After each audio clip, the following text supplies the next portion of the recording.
Cuidado.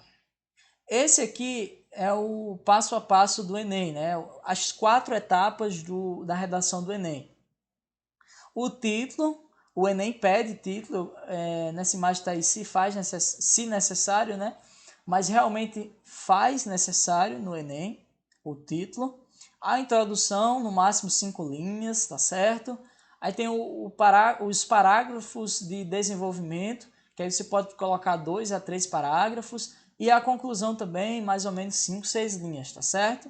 Vamos entender passo a passo. O que é uma introdução? A introdução é o conceito sobre o assunto em questão de forma mais superficial, geralmente envolvendo uma problemática que não pode ser muito longa. Então, na introdução, você vai só dar uma pincelada. Você não vai se aprofundar no conteúdo. Por exemplo, o Enem deu um tema, o tema foi coronavírus. Você não vai abordar esse tema de maneira aprofundada na introdução. Você vai abordar esse tema de maneira aprofundada lá no desenvolvimento. A introdução você só vai dar uma pincelada. Você só vai escrever ali de forma mais superficial. São informações superficiais. E aí você pode até envolver um problema, que esse tema, no caso o Enem propôs esse tema e certamente você vai envolver ali um problema em relação a esse tema, tá certo? A introdução, como a gente falou, não pode ser muito longa. Na introdução não pode conter uma ideia geral, isso é no desenvolvimento, não pode escrever na primeira pessoa do singular, tá certo? Na primeira pessoa do singular aqui no caso é eu, o pronome eu, nunca escreva, né? Eu imagino que o coronavírus é isso e aquilo. Cuidado, tá certo? Não pode também desviar do assunto principal, não pode usar palavras que promovam incerteza, como por exemplo, talvez, acho, possivelmente. Isso dá a impressão que você não está tendo uma convicção naquilo que você escreve, tá bom? Cuidado nisso. E aí eu trago um exemplo de introdução, né? Tem o título aqui em cima, o título é O Histórico Desafio de Valorizar o Professor.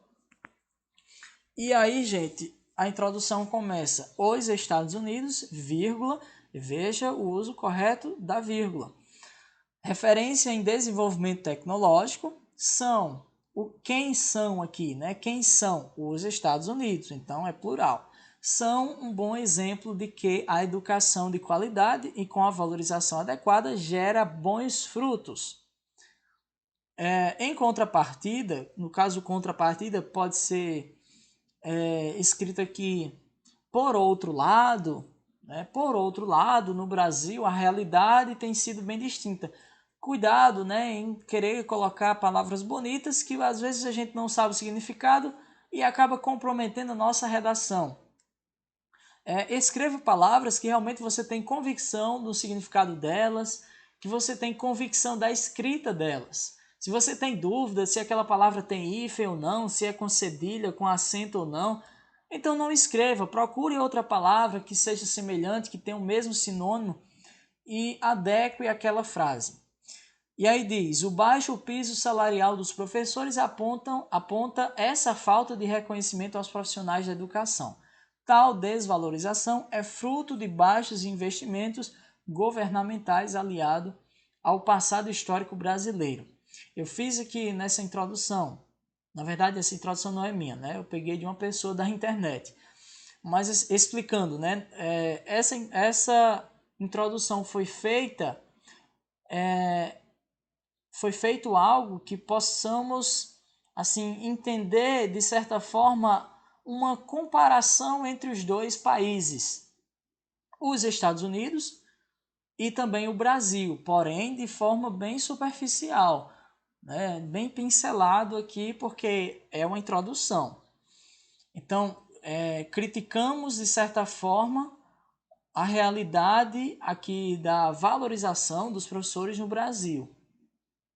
E aí o desenvolvimento é onde nós vamos se aprofundar nesse conhecimento, nesse tema. O desenvolvimento é o corpo do texto, é o principal do texto da redação. É onde se organiza o pensamento, compõe-se compõe no desenvolvimento os argumentos que, no caso, é o posicionamento adotado. No desenvolvimento, não pode conter repetições, não repitam palavras.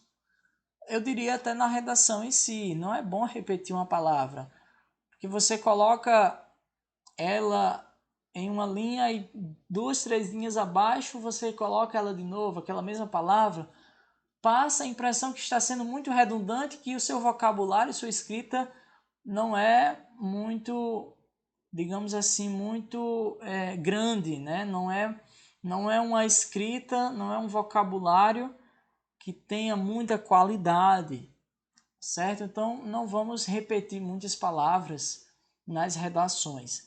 Também não pode conter palavras informais, gírias, não pode conter, né? Na redação não é a redação do Enem, a redação de concursos públicos vestibulares, não é uma redação que você escreve na sua rede social para um colega, tá certo? Não pode também exemplos extremistas, linguagem preconceituosa ou partidária. Cuidado, né? Muita gente tem escrito aí nas redações do Enem frases de racismo, de preconceito e acaba tomando processo.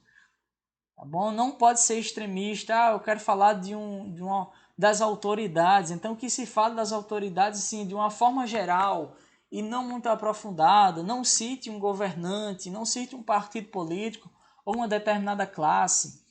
Isso é totalmente inadmissível.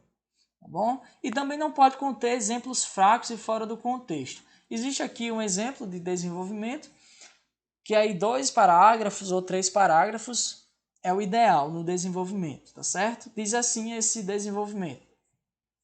As condições precárias dos colégios, vírgula, altas cargas horárias e baixa remuneração são desafios que um professor enfrenta em nosso país.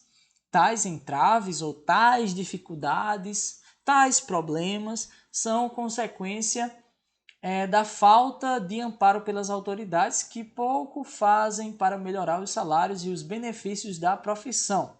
Logo, vírgula, a desmotivação da carreira acaba colocando em xeque a importância de pessoas responsáveis pelos futuros cidadãos. Coloquei a importância na valorização do professor, disse que no meu país não existe essa valorização, principalmente por causa das condições precárias dos colégios, das altas cargas horárias, da baixa remuneração, ou seja, o salário do professor que é muito baixo. E aí no final eu fiz a crítica, né? E aí no final eu disse que os professores são os responsáveis pelos futuros cidadãos. Então eu estou aqui criticando as autoridades na terceira linha, mas de forma geral. Eu não disse quais são essas autoridades, se é um presidente, se é um governador, ou um ex-governador, um ex-presidente, enfim. Estou colocando assim de modo geral. No segundo parágrafo, eu já trago um contexto histórico, que aí esse contexto histórico já bate assim, digamos que ele já entra em conexão com o primeiro parágrafo. Esse segundo parágrafo só faz ressaltar ainda mais aquilo que eu falei no primeiro parágrafo. Diz assim: vale ressaltar que o nosso passado histórico diz muito sobre a realidade de desvalorização. Desde o período colonial, quando os portugueses chegaram aqui no Brasil, né? O poder se concentrava nas mãos das elites, dos chefões, né?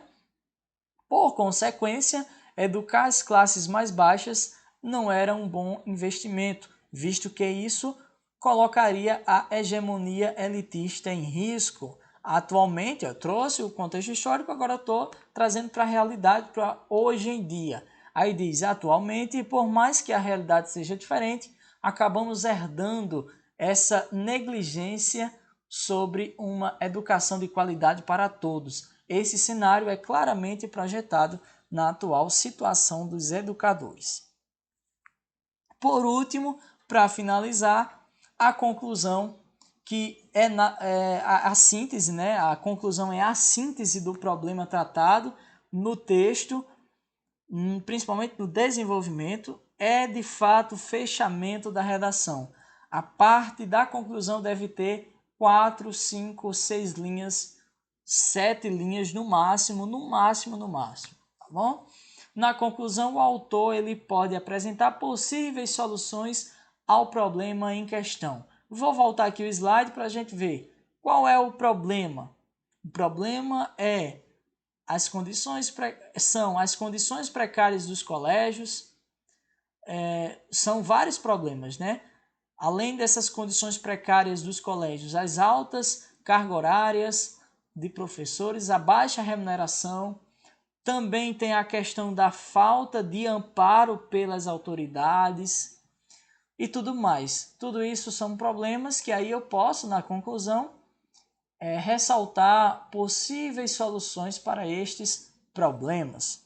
Na conclusão, não pode conter mais problemas. No caso da conclusão, eu vou solucionar ou expor possíveis soluções sobre os problemas. Não vou encher mais problemas, né? Não vou colocar mais problemas.